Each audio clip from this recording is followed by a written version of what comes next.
Hello, my friends. I hope this finds you well. You can see I'm bundled up and I am back in Chatham. Um, I'm experiencing something in my house that doesn't happen very often. It is really quiet. Can't hear anything. Nobody is running around. Nobody is skateboarding through the house. The dog is fast asleep and she's not even snoring right now. Amazing. Doesn't always happen like that in this house where it's super quiet, but it is right now.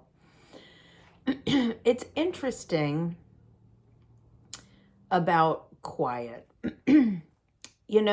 Normally when somebody tells you to be quiet, it's like you're in trouble. They're like, be quiet, or shh, stop talking. And so I think we kind of associate quiet with a punishment. And quiet is a beautiful gift. It's harder for some than for others. My Nana was a real talker. She could never stop talking. In fact, when we would go on a road trip, we would play a game just to get her to stop talking. We would say, all right, first person to talk is the loser of the game. Maybe she could last 45 seconds. Definitely not longer than that.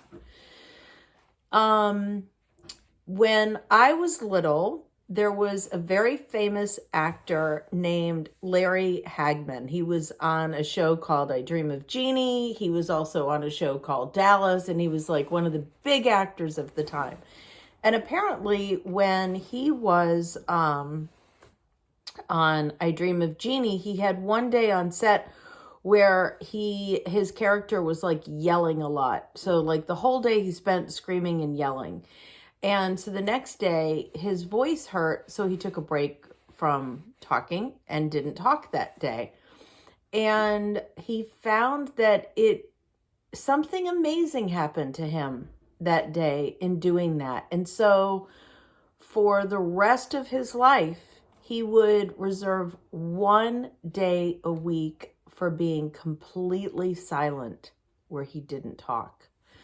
And there's actually a woman here in Chatham, Anne LeClaire, who is a writer, and she wrote a book about being silent and going on silent retreats. And there are monks and religious people and nuns who vow a I can't think of the word.